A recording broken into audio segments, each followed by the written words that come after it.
Jonathan Robbins from Bristol, who's going to speak on Asymptotics of Landau-de Gennes. So, thank you very much. I'm really pleased to be taking part in the workshop, so thank you to the organizers. This is joint work with two of them, Larry Slastikov, who's in Bristol, and our G di Zarnescu, and also with G di Fratta, who's now in Vienna. And I'll be talking about two theories of nematic liquid crystals, the Oseen-Frank theory and the Landau-de Gennes theory, which introduces additional parameters besides the director field in order to describe phase transitions as well as the structure of defects. And the aim is to get corrections to the Oseen-Frank description, leading order corrections described by the Landau-de Gennes theory, in regions away from defects. And this is related to earlier work of Arguer and Luc Nguyen, and I'll mention the connections between them. But I'm going to begin with just an overview of nematic liquid crystals. So apologies to many of you, or most of you, because this will be very familiar, but I'm hoping at least for some, this will be of some benefit. So first, recalling liquid crystal physical phenomena. The clearing transition, when manifest behavior is observable without any equipment, just to the naked eye. So in a liquid crystal material at high temperatures, it presents as a clear liquid, or as an isotropic liquid, but when the temperature is lowered, the liquid becomes opaque in this nematic phase. And more can be understood by viewing in the nematic phase the liquid crystal material between cross polarizers. And these patterns can be understood by saying that the dielectric properties of the material are described by a unit vector field n. These will be uniaxial dielectrics, which is varying spatially, and then the light regions of the texture correspond to places where the orientation of n is not aligned with either of the orientations of the cross polarizers, and the black regions where it's aligned with one or the other. And then there are these points in the middle where it appears that this direction of n must become discontinuous or singular. These are the defects. And this director, this unit vector field, or director n, is understood to describe the local orientation of some solvent particles which have some spatial extent, so they can exhibit orientation. And to find the director that describes a given configuration, we introduce a phenomenological energy, Oseen-Frank energy, which is chosen to be quadratic in the gradients of n and consistent with symmetry requirements invariant under rotations and under changing the sign of n, since directions orientations aren't oriented. And in this talk, I'm just going to consider this energy has here three parameters. I'm just going to consider the simplified energy where all three parameters are the same, and then the Oseen-Frank energy just reduces to the Dirichlet energy, sum of the squares of the gradients of the components of n. And then the Euler-Lagrange equation, which gives you the critical points, and the minimizers is just the harmonic map equation, and then the solutions are harmonic maps taking values in the sphere. So the Oseen-Frank theory can describe point defects in 3 dimensions, like this hedgehog, even though the director is singular at this point, the energy density becomes singular, the energy is not. But it's more problematic for defects in 2 dimensions, or line defects in 3 dimensions. First, because the energy now is not finite, and also because n becomes, the director changes sign across some cut point. The sign of n can't be, orientation of n can't be assigned at some continuous point. So we'd like to, we look for a theory that resolves these difficulties. the starting point for the Landau-de Gennes theory is not, let's say, phenomenological. It's some bridge between a microscopic description and a phenomenological one. And so we'll begin with the microscopic level, some gas of particles like Peter was discussing, and we'll begin with a mean field description that is just a single particle distribution function of over the positions R and orientations E of the particles. And at any given point R in space, then these can be expanded in the in spherical harmonics in the orientational degrees of freedom, that's E. And let's say that the spatial density is uniform, so that fixes the first coefficient in this expansion. And if we assume that these are nematic particles, then the probability of finding E should be the same as minus C, so that kills the odd moments in the expansion. And the first non-trivial terms in this expansion, or moments of this distribution, are the second order ones, and there are 5 of them. And the same information is contained in the second moments of the Cartesian coordinates of these directions E. And that's here, and this matrix has trace equal to 1, and therefore it's conventional to make a traceless by subtracting a multiply of the identity. And that's the Q tensor, which is the order parameter in the Landau-de Gennes theory. So it's a 3×3 symmetric traceless matrix taking as a function of position. And the Q tensors can be characterized according to the eigenvalues of this matrix, or equivalently the symmetries under rotations. So the simplest case is where all the eigenvalues are the same, and then since Q is traceless, that means they must vanish. And the Q tensor is invariant under conjugation by all rotations, and this corresponds to an isotropic phase. And then the next reduction in symmetry is where just 2 of the eigenvalues are the same. There's a distinguished eigenvalue with an eigenvector n, which we'll take to be unit length, and we'll call that the director. And then Q can be written in this form as the projector onto n minus multiply of identity to make it traceless, and then times some scalar s, which we'll call the uniaxial order parameter. And there are 2 cases where s is positive. That means that the distinguished eigenvalue is the larger of the 2, and that means that alignment is more probable along this distinguished direction n. And when s is less than 0, it means that alignment is more likely perpendicular to the direction n.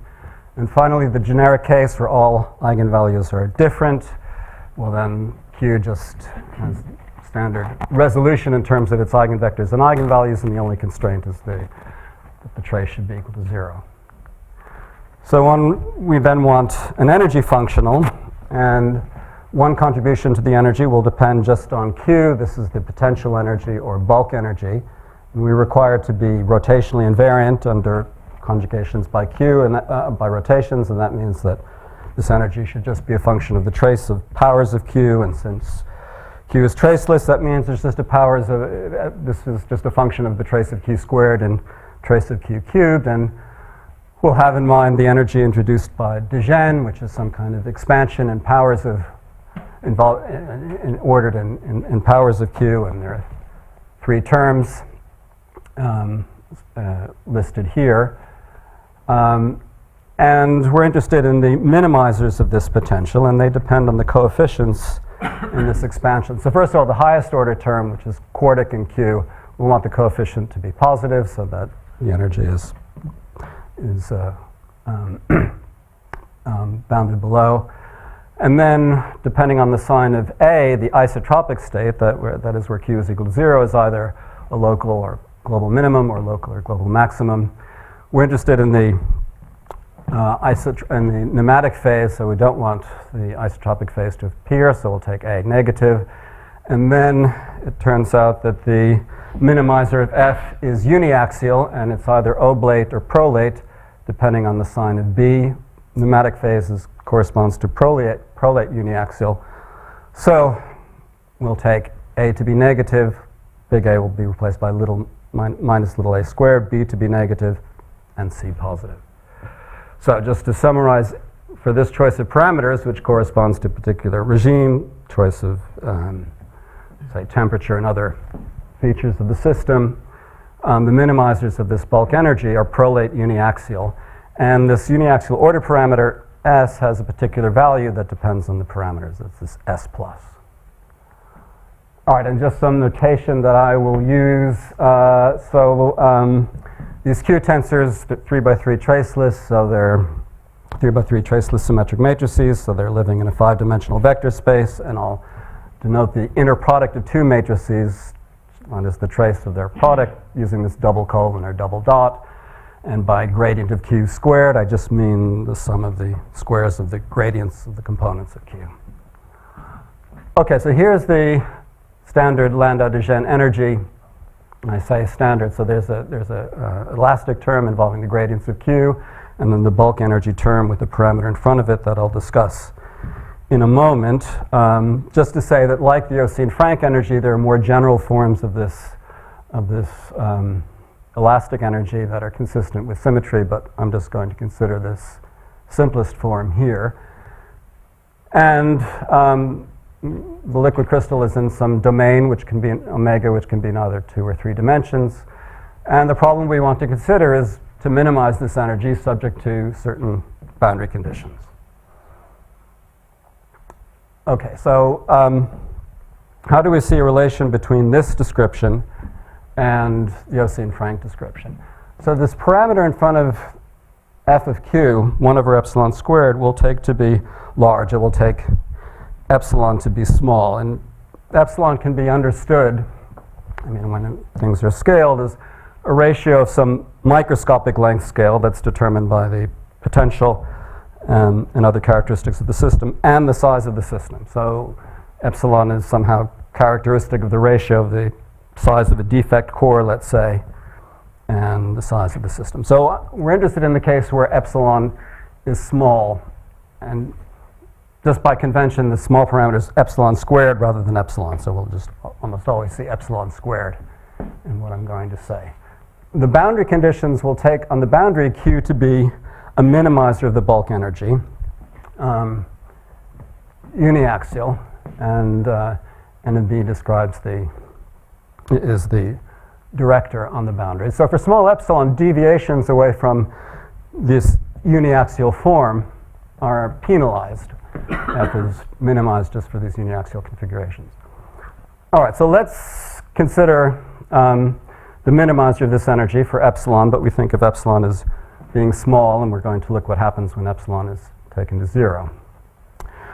So the first result, due to Majumdar and Zarnescu, is if as epsilon goes to 0, this energy is bounded, and that rules out the presence of these disclination lines, then the Q tensor, Q of epsilon, as epsilon goes to 0, it approaches this uniaxial Q tensor with the director just given by the Oseen-Frank director, or harmonic map, away from a set of singularities. These are points,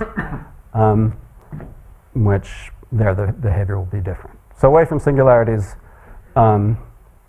we see the relation between the two descriptions emerging in this way. In the presence of disclinations, this result was obtained by Cannavaro, and now, now as epsilon goes to 0, the energy can grow, and if it grows logarithmically, which is as epsilon goes to 0, which is characteristic of the energy of defects, and moreover, if these minimizers are bounded, then you can show again that the Q tensor away from a set of singularities, sigma, approaches this uniaxial form where now n naught is really shouldn't be thought of as unit vector. It should be thought of as living on the real projective plane because it's not orientable, but it's a RP2 valued harmonic map away, and this convergence occurs away from a set of singularities, and now the singularities can contain lines as well as points.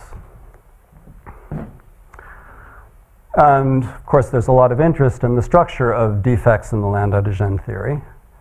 But here we want to consider finite epsilon corrections or small epsilon corrections away from defects. And as I said, this was studied by Nguyen and Zarnescu, and they considered the Euler-Lagrange equation from Landau-de Gennes and analyzed that, and it's quite an impressive and difficult piece of work. And I'll say more about the relations between what they've done and what they did and what we're doing. But for their results, they needed some conditions on the boundary data, which we can relax a little bit and then discuss some example problems, which I'll come to later. But another difference is that our approach is going to be variational, based on energy considerations. And that brings to light certain characteristic features of the behavior of the different order parameters in the Landau-de Gennes theory in this regime. Okay, so here's the problem. We're going to work in a two-dimensional domain. So now omega is two-dimensional. Connected, simply connected, so just think of a disk or some deformation of a disk. Here's the energy. Here's the bulk potential. Landau-de Gennes form. We'll subtract a constant. It doesn't really matter, just so that now the minimum value of f is when q is uniaxial with this precise value of the uniaxial order parameter, and that there the value is 0. So the minimum value of f is 0. So the problem is to want to minimize this energy over admissible Q tensor fields. And the boundary conditions that we'll impose will be uniaxial, so that the boundary conditions are minimizers of the energy. And the director will take to be orientable. This NB on the boundary is orientable. And it will have some degree. And since it's living in the plane, then we can assign a degree to it, and our winding number in K is its winding number. So for example, if we are in the disk and the angle of this director is just uniformly increasing as we go around the circle, then what these pictures show are line fields that are the integral the integral curves of director fields which satisfy these boundary conditions. So this is for k equals 1, this is for k is minus 1, and different values. Anyway, just have some pictures of what different degree boundary conditions impose. All right, so now let's consider the limit problem. That is, when epsilon we set equal to 0, then we have a hard constraint that Q really must be uniaxial. And if we substitute this constrained Q into the energy, then we just get back the Oseen-Frank problem. That is that the energy in terms of n is just the gradient of n squared, and we have the boundary conditions on n that it should be given by the planar director. And then this problem has we have the following result about the solution to this problem. And this is in a paper by Ignat Nguyen, Slastikov and Zarnescu, and I think Luc Nguyen will be discussing this maybe in his talk. This is a particular example of a more general result concerning harmonic maps, but also Ginzburg-Landau type problems. Anyway, this problem has a solution, and then there's a unique solution, n naught. I'll qualify that in a moment. And therefore, there's a corresponding unique solution of the constrained Landau-de Gennes problem, Q naught.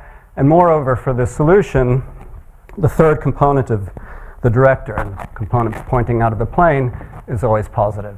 And it's unique up to reflections in the xy plane. I can always reflect through the xy plane, and that gives me a symmetrically related solution. But so we keep that in mind, but I guess for convention, I'll just always consider the configuration where the director is pointing up.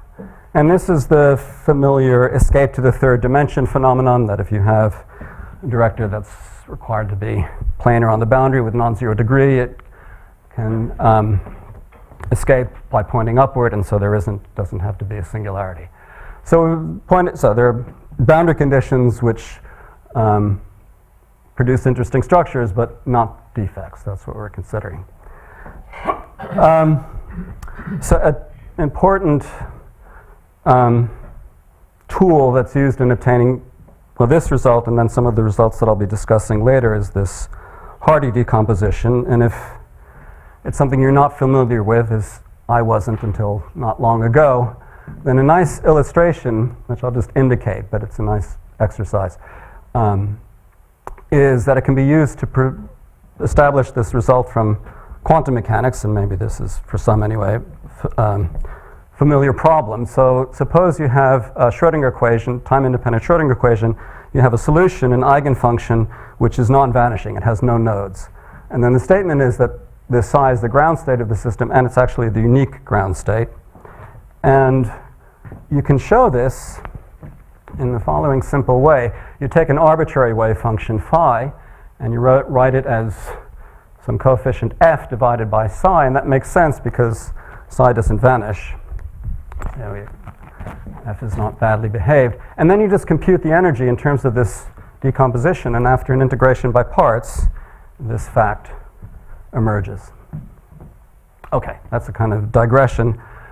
So let's start with formal asymptotics. And now we want to restore epsilon. We'd restore this bulk potential term with epsilon small. And we want to find the correction to the Oseen-Frank description that's provided by Q naught. So let's expand, and we expect the first correction to be of order of the small parameter, that is epsilon squared. So we expand the energy in terms of epsilon squared, and here's the first order contribution coming in, and this has this form, the cross term from the Dirichlet energy, plus contribution from variations in the bulk energy about its uniaxial minimum, and so this is quadratic in P. And integrating by parts in the first term, we get an expression that just depends on P and not on its gradient. So the Euler-Lagrange equation, well, it's not a partial differential equation anymore. To minimize G, we just want to minimize the integrand. It's an algebraic problem. And, well, the integral is in the form of something quadratic in P minus something linear in P, and so there's the solution. P is, well, 5-dimensional effectively in this case. So that's the result, and then restoring the notation I had previously. So this is this Hessian of the bulk energy, and then applied to, in this case, the B is this Laplacian of the Q naught. But there are two problems with this formal result, and the first is that this correction term, it doesn't vanish on the boundary. It's easy to see. So it's not respecting the boundary conditions. But more seriously, this Hessian is singular, zero determinant. It's not invertible. And this is just a consequence of rotational invariance. It has to have indeterminate directions. Now, so this equation, the algebraic equation, doesn't necessarily have a solution, but you can show that it does using properties, using the fact that this Q naught is coming from an N naught, which is harmonic. So this is orthogonal to the null space. So a solution exists, but it's not unique. There are two undetermined components. Now, these components aren't contributing to the energy so far, but that's because you could say that it's possible that's just because we made them small. And then if we made these other components bigger, they could make a contribution to the energy, which could make it smaller, and could mean that the actual minimizer is not of this form, but it looks something quite different. So that's the real difficulty in this analysis, and it's carried out in the framework of Gamma-convergence, and the analysis relies essentially on the fact that this N naught is sign definite.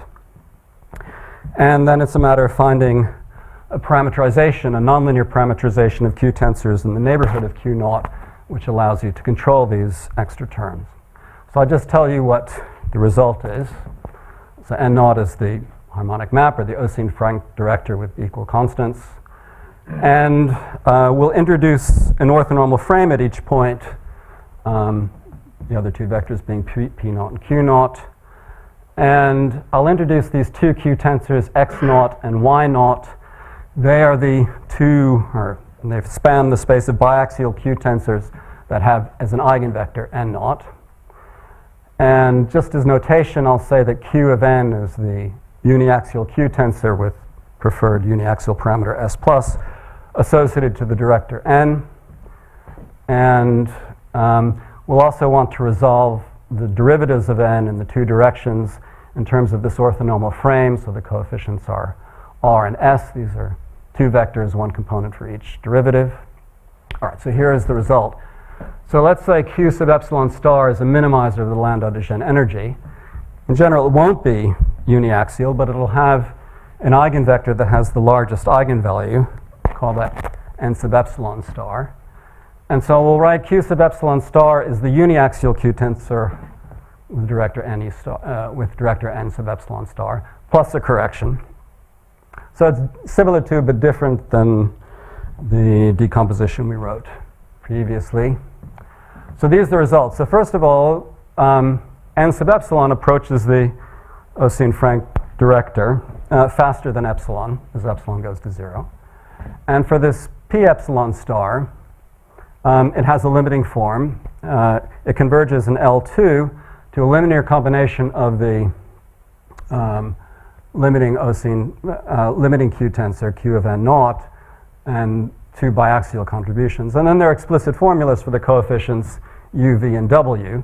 So u is some kind of correction to the uniaxial order parameter, and v and w are corrections to the otherwise 0 biaxial order parameters because in the limit the Q tensor is biaxial. So there's a small biaxial part and correction to the uniaxial part given in terms of it's given in terms of the Oseen-Frank director and its gradients, and the mu and nu are the eigenvalues of the Hessian of the bulk energy associated with uniaxial and biaxial variations.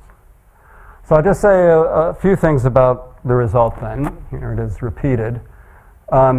This convergence is in L2. It can't be pointwise for the reason that I mentioned, that this limiting form doesn't satisfy the boundary conditions.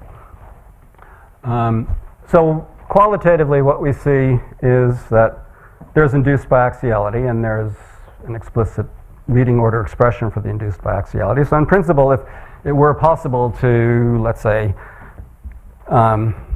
observe optically small degree of biaxiality in a nematic liquid crystal, then one can infer things about, well, in terms of the model, these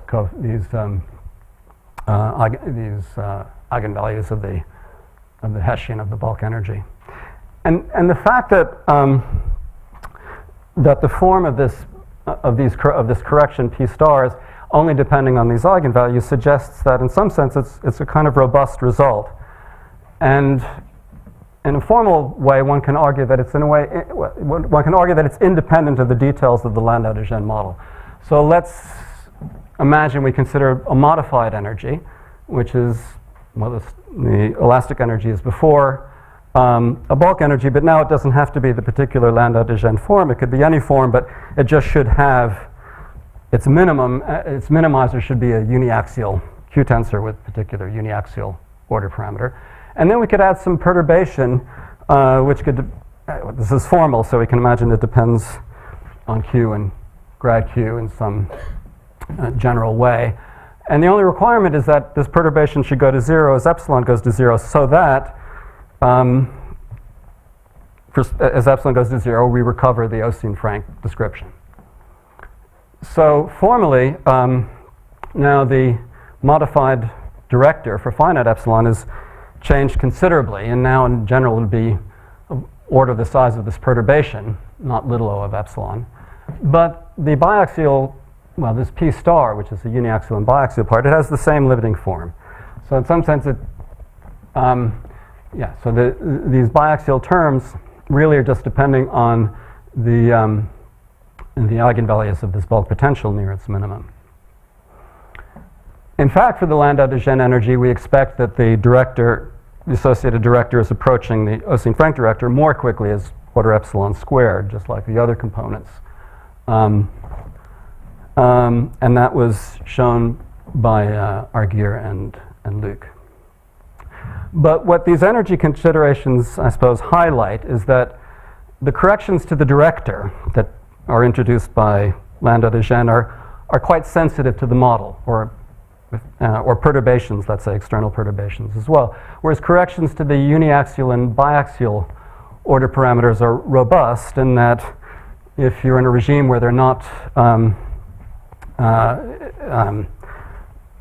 affecting the Oseen-Frank director, they're not changing the leading order theory, then they have the same form.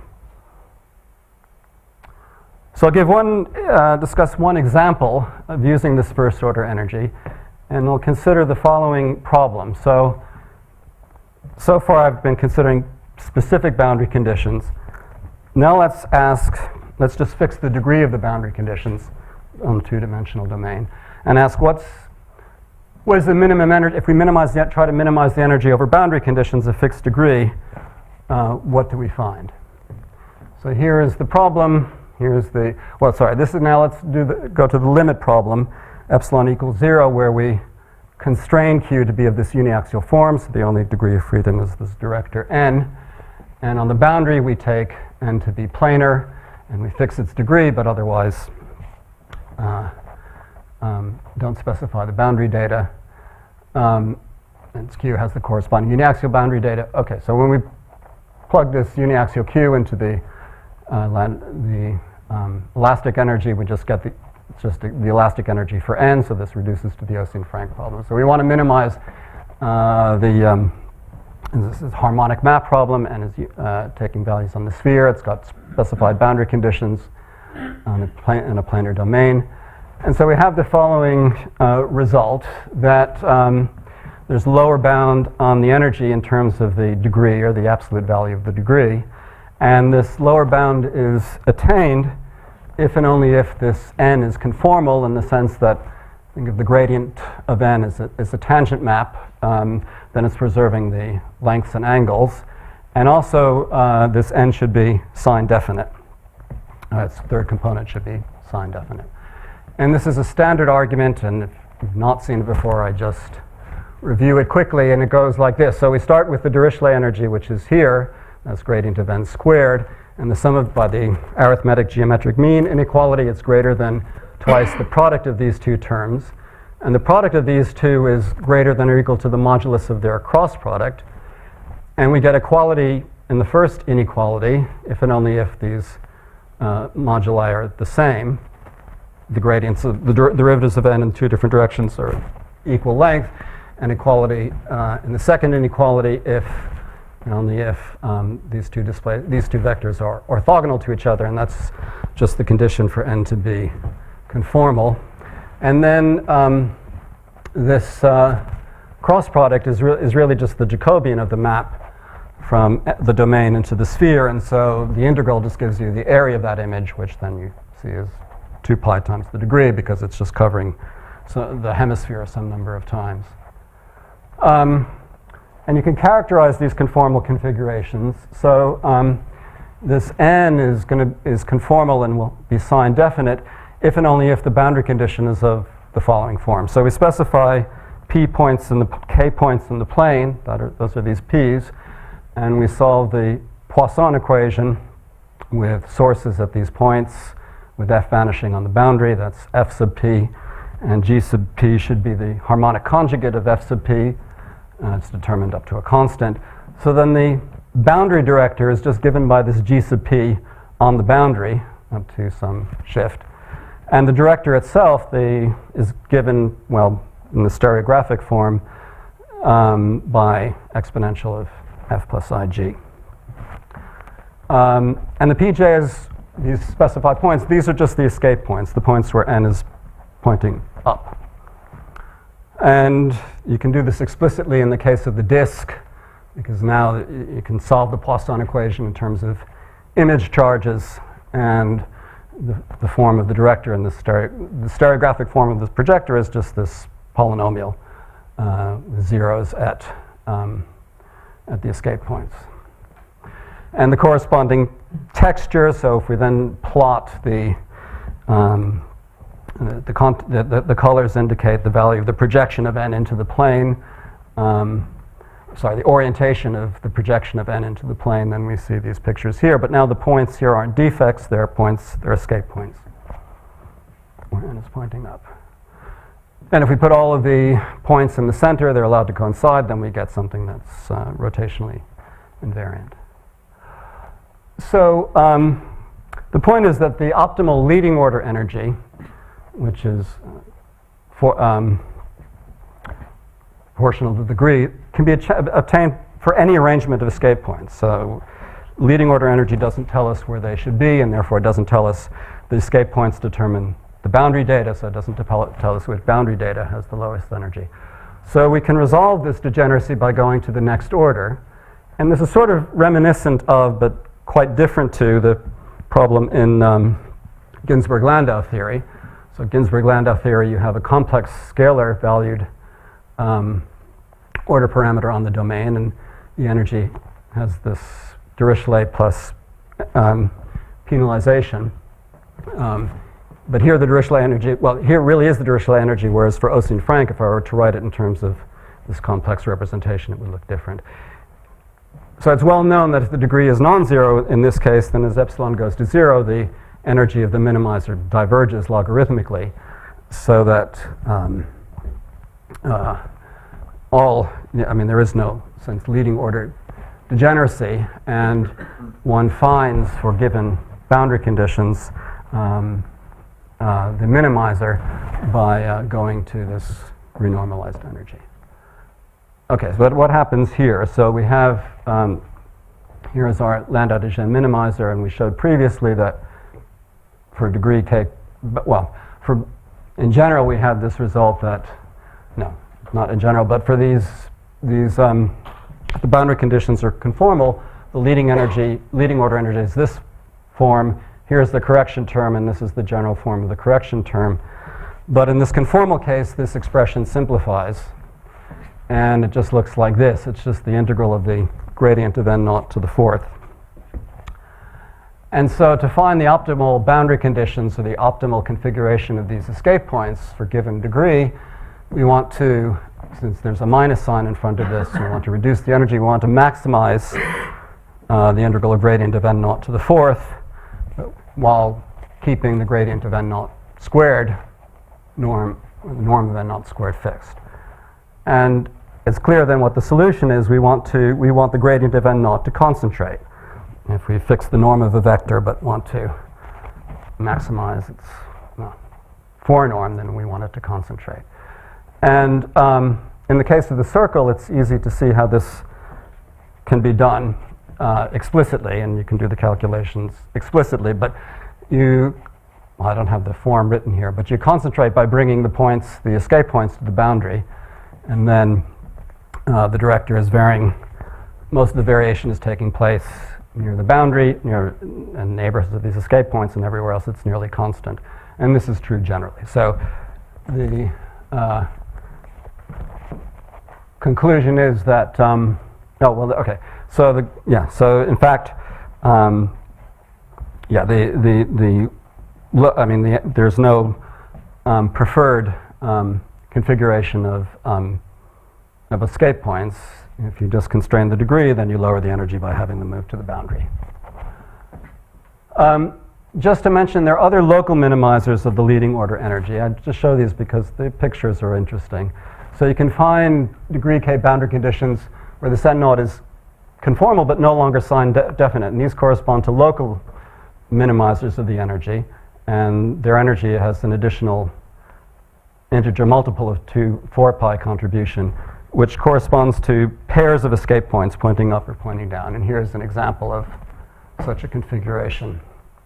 And now you can have brushes that are connecting points where the director is pointing up to points where the director is coming down. But again, these configurations don't have singularities. These aren't defects. They're escape points. Okay, so just a couple of, I guess I said this already. So the degeneracy amongst conformal boundary conditions which minimize the leading order energy. We have a degenerate family. This degeneracy is broken, and this first order energy is unbounded below. And some further questions to consider. So far this is just in this one elastic constant regime, and I think it wouldn't know how to do anything rigorous by considering general elastic constants, because very little is known about the solutions of the Euler-Lagrange equation in that case. But formally, one could try to find out determine the form of the first order corrections in the case of multiple elastic constants, which might be interesting to see. Okay, thank you.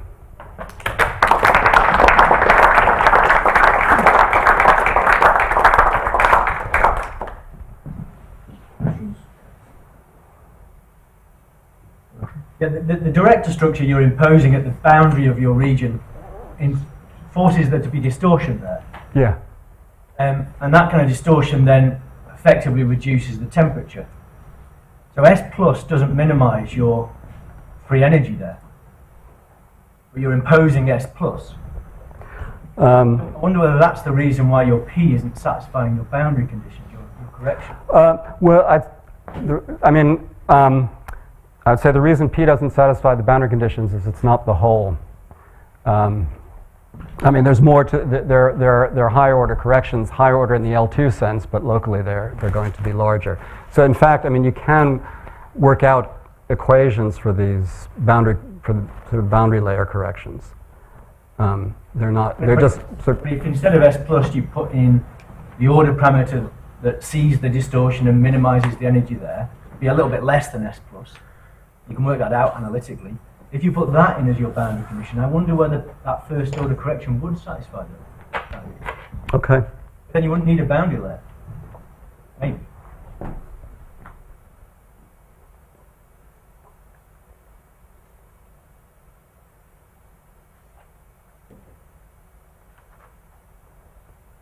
Other questions? Comments?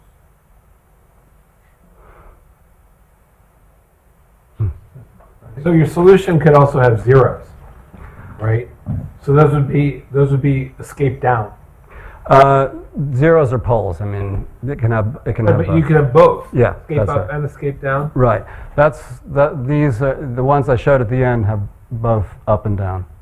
And so then what happens as the up and downs annihilate with each other? Yeah. So if I go back to. So here we would have, in this rational function, the zeros are all inside the disk and the poles are all outside. But when we create plus and minus pairs inside, then you'd have some poles inside and zeros outside. And when they annihilate, you just, those things would cancel and then the degree would be reduced. But how do they cancel? I guess you'd have just. So I know you're going to show me that they cancel. Oh, but what does it look like? Or? Yeah, but how can they cancel when you have? So suppose you have a charge 1 escape up and a charge -1, a charge 1 escape down. So those are opposite charges. So now they have to come together. But the up and down points get ever closer to each other. Right, so do you introduce a gradient singularity by doing that? Yeah, no, you do. Yeah. So they're separated. They're separate sectors. No, they're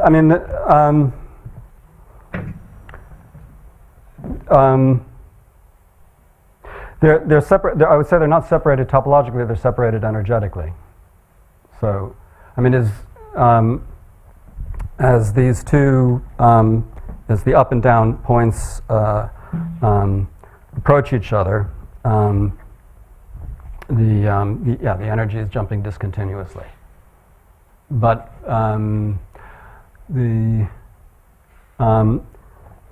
let's say the net skyrmion number, or the number of times you're covering the sphere, doesn't change because these are. No, actually, I'm sorry. I take it back. They are. Now that I think of it. What are? I didn't understand what you just said. Yeah, I think that they are in different sectors. Yeah, if you take it, yeah. Sorry, so I just said the wrong thing. Thanks. Yeah. One more question.